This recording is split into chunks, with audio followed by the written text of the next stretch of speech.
अष्टम श्रेणी विज्ञान बईर आज फास्ट विषय आम डिस्कसन कर विषय ना है शस्य उत्पादन और परिचालना क्रॉप प्रोडक्शन एंड मैनेजमेंट। शस्य केमिति उत्पादन करा जाए आ तार सठिक परिचालना बा सठिक सदुपयोग किरम करा जाए तामाने ठीक भाव में केमिति विनियोग करा जाए जहाँद्वारा से नष्ट न हो। तो दीजिए फास्ट देख मु तुमको पिला माने गुटी गुटी वर्ड रो मीनिंग बुझेमी। तो देख पिला माने तुम्हें खुरपी दा कोदाल लंगल इत्यादि कृषि जंत्रपाति भी देखिथिबो। एटा सब देखिछ दा कोदाल लंगल। अच्छा कहल देखी ये जंत्र गुड़ केउठारे किपरि व्यवहार करा जाए जंत्र कोउटी कौन कौन काम सब आसुची जानिछ कि नहीं। तुम्हें जानिछ प्रत्येक जीव बंचिया खाद्य दरकार करे। उद्भिद माने निज खाद्य निजे प्रस्तुत करती मनीष समेत प्राणीकूल निज खाद्य निजे प्रस्तुत करें ना। उद्भिद निज खाद्य निजे प्रस्तुत कर जानिछ एटा कि प्रक्रिया एटा आलोक श्लेषण प्रक्रिया बा फोटोसिंथेसिस इंग्लिश रे जोटा कहते फोटोसिंथेसिस PHOTOSYNTHESIS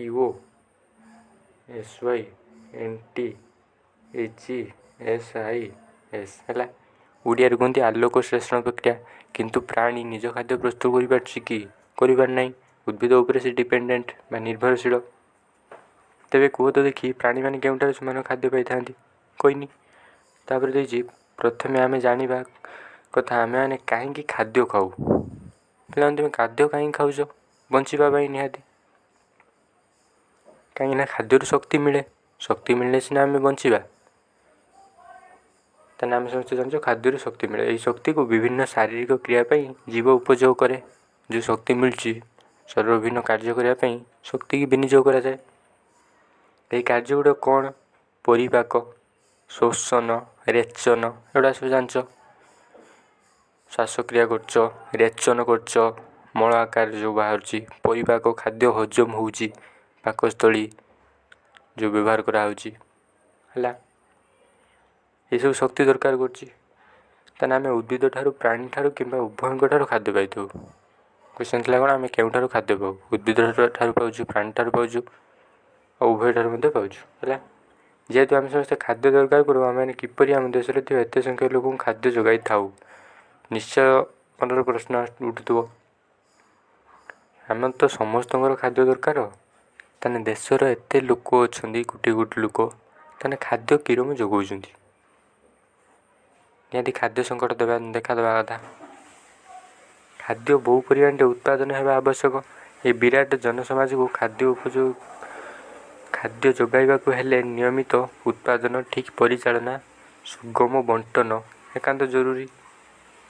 जो विराट जनसमाज रही भारत वर्षर समस्त को खाद्य जोगाइबार हेने खाद्यर सठिक उत्पादन होगा दरकार ठीक भाव में उत्पन्न करिया दरकार तार सदुपयोग गुण करवा दरकार जी खाद्य रहा जमी सदुपयोग हम जमी नष्ट न हो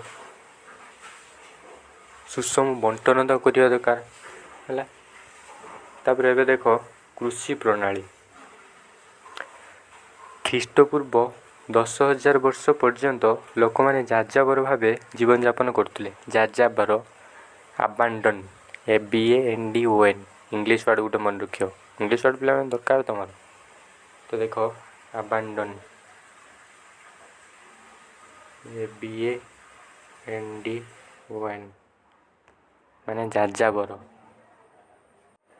ख्रीष्टपूर्व माने कौन ख्रीष्टपूर्व माने जीशु ख्रीष्ट जन्म पूर्व ताने जोटा कहते BC बिफोर ख्रीस्ट आ ख्रीष्टाब्द जदि कही था जीशु ख्रीष्ट जन्म पर आफ्टर ख्रीस्ट SC देख BC ख्रीष्टपूर्व है BC before Christ before Christ CHRIST है किंतु ख्रीष्टाब्द होते SC आफ्टर ख्रीस्ट SC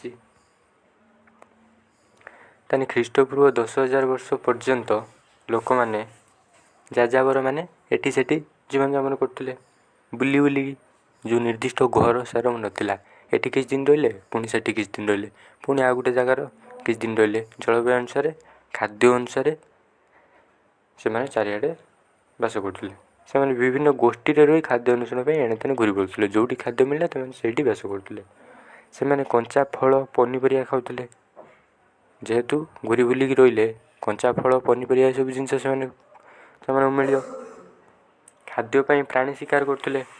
ଖାଦ୍ୟ ପାଇଁ ଆଗ ଯୁଗରେ ଜାଣିଛ ନିଆଁ ବ୍ୟବହାର କରି କେମିତି ଶିକାର କରୁଥିଲେ ସବୁ। ପରେ ସେମାନେ ଚାଷ କଲେ। ଧୀରେ ଧୀରେ ସେମାନେ ଚାଷର ଆବଶ୍ୟକତା ଜାଣିଲେ। ଧାନ ଗହମ ଅନ୍ୟାନ୍ୟ ଶସ୍ୟ ଜାତୀୟ ପଦାର୍ଥ ଉତ୍ପାଦନ ସବୁ କଲେ। ଏହିପରି କୃଷିର ଆରମ୍ଭ ହେଲା। କୌଣସି ପ୍ରକାର ଗୋଟିଏ ଉଦ୍ଭିଦ ଗୋଟିଏ ସ୍ଥାନରେ ଉତ୍ପାଦନ ଓ ଅଧିକ ମାତ୍ରାରେ ଚାଷ କରିବାକୁ ଫସଲ କୁହାଯାଏ। ପିଲାମାନେ ଗୋଟେ କ୍ୱେଶ୍ଚନ୍ ଆସିଲା ତୁମମାନଙ୍କ ପାଇଁ, ଫସଲ କାହାକୁ କୁହନ୍ତି? ଦେଖ ଦେଇଛି, କୌଣସି ପ୍ରକାର ଗୋଟିଏ ଉଦ୍ଭିଦ ଗୋଟିଏ ସ୍ଥାନରେ ଉତ୍ପାଦନ ଓ ଅଧିକ ମାତ୍ରାରେ ଚାଷ କରିବାକୁ ଫସଲ କୁହନ୍ତି। ଫସଲ ମିନ୍ସ ଯେକୌଣସି ଗୋଟେ ଉଦ୍ଭିଦକୁ ହିଁ ଆମେ ଉତ୍ପାଦନ କରୁଛନ୍ତି। ତେଣୁ ଗୋଟେ ଜାଗାର ଗୋଟିଏ ପ୍ରକାରର ଉଦ୍ଭିଦ ଅଧିକ ମାତ୍ରାରେ ଚାଷ କରିବା ଯାହାକୁ ଫସଲ କୁହନ୍ତି। ଉଦାହରଣ ସ୍ୱରୂପ କ'ଣ? ଗହମ ଫସଲ। ଗହମ ଫସଲ ଯଦି କହିବ କ'ଣ, ଗୋଟେ ଜମିର ସମ୍ପୂର୍ଣ୍ଣ ଭାବରେ ଗହମର ଉତ୍ପାଦନକୁ ବୁଝାଏ। କହିବା ସେ ଲୋକଟା ଗହମ ଚାଷ କରୁଛି, ତା'ମାନେ ତା'ର 1 ଏକର ଜମି କିମ୍ବା 1.5 ଏକର ଜମି ଯେତିକି ଜମି ଥିବ ଟୋଟାଲ୍ ଜମିର ସେ ଗହମ ଗଛ ଲଗାଇଥିବ ହେଲା। ତୁମେ ଜାଣ ଫସଲ ଗୁଡ଼ିକ ବିଭିନ୍ନ ପ୍ରକାର। କ'ଣ? ଖାଦ୍ୟଶସ୍ୟ ପନିପରିବା ଫଳ ଏଗୁଡ଼ା ସବୁ ଫସଲ। ଉତ୍ପାଦନ ପାଇଁ ଯେଉଁ ଋତୁର ହୋଇଥାଏ ସେ ଅନୁସାରେ ଏଗୁଡ଼ିକ ବିଭିନ୍ନ ଶ୍ରେଣୀରେ ଭାଗ କରାଯାଇଛି। ତା'ମାନେ ଏ ଫସଲ ସବୁ ପୁଣି ବିଭିନ୍ନ ପ୍ରକାର, କାହିଁକିନା ଋତୁ ଅନୁସାରେ ଫସଲ କରାଯାଏ। ଗ୍ରୀଷ୍ମ ଋତୁର ଏଇ ଫସଲ ହେଉଛି, ସେଇଟା ଶୀତ ଋତୁରେ ଯଦି କରିବା ଆମେ ତା'ର ସେ କେବେ ଶସ୍ୟ ଦେବନି, ବହୁତ କମ୍ ଦେବ। ଭାରତ ଏକ ବୃହତ କୃଷି ପ୍ରଧାନ ଦେଶ। ତା'ର ଏକ୍ଜାମ୍ପଲ୍ ହେଲା ଧାନ ଚାଷ କରୁଛ ତୁମେ, କ'ଣ ବର୍ଷା ଦିନେ କରୁଛ, ପାଣି ଦରକାର ହେଉଛି। ଯଦି ତୁମେ ଗ୍ରୀଷ୍ମ ଦିନ କରିବ ପାଣି ମିଳିବନି, ଧାନ କେବେ ହେବ କି? ହେବନି, ମରୁଡ଼ି ପଡ଼ିଯିବ, ନଷ୍ଟ ହେବ କ୍ଷେତ। ଏହାର ଜଳବାୟୁରେ ଭାରତ ଏକ ବୃହତ କୃଷି ପ୍ରଧାନ ଦେଶ।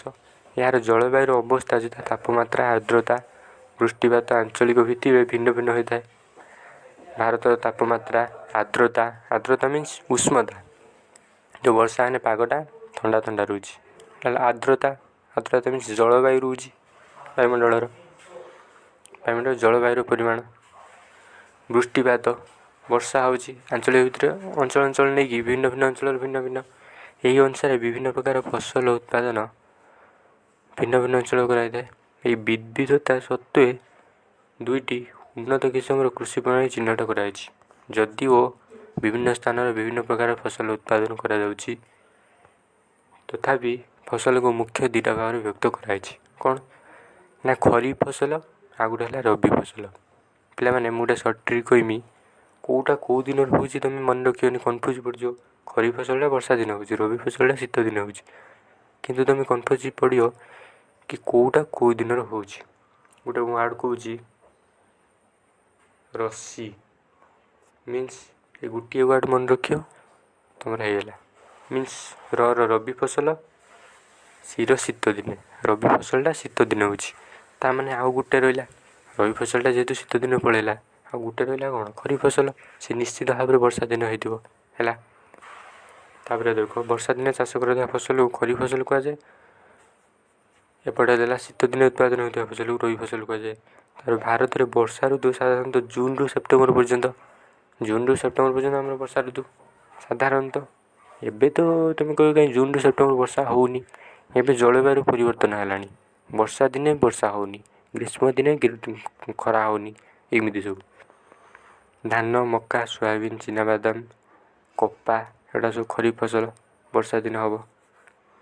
ରବି ଫସଲ ଭିତରେ କେଉଁଟା ଯାଉଛି? ଗହମ ବୁଟ ମଟର ସୋରିଷ, ଏଗୁଡ଼ା ସବୁ ଶୀତ ଦିନେ କରାହେଉଛି। ଏତଦ୍ ବ୍ୟତୀତ ବିଭିନ୍ନ ସ୍ଥାନରେ ଡାଲି ଜାତୀୟ ଫସଲ ଓ ପନିପରିବା ମଧ୍ୟ ଗ୍ରୀଷ୍ମ ଦିନରେ ଉତ୍ପାଦନ କରାଯାଏ। ତାପରେ ଫସଲ ଉତ୍ପାଦନର ମୌଳିକ ପ୍ରଣାଳୀ। ଫସଲ ଯେଉଁ ଉତ୍ପାଦନ କରୁଛନ୍ତି ତା'ର କେତେଟା ପ୍ରଣାଳୀ ରହିଛି। ଦେଖ ଆମର କେତେଟା ପ୍ରଣାଳୀ ଦେଇଛି, 7ଟା ଦେଇଛି। ସଂରକ୍ଷଣ, ବିହନ ମନୋନୟନ, ମଞ୍ଜି ବୁଣା,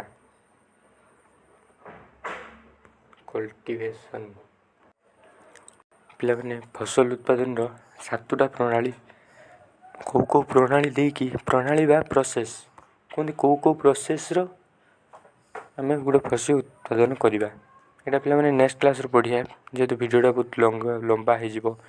आउची तुमर फास्ट क्लास थिला डिस्क्रिप्शन क्लास सो मु तुमको अल्प पढ़ेनी नेक्स्ट वीडियो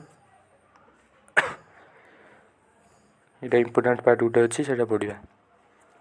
तो पिला भिडियो जो भल लगी लाइक शेयर सब्सक्राइब करने जमा भूलें।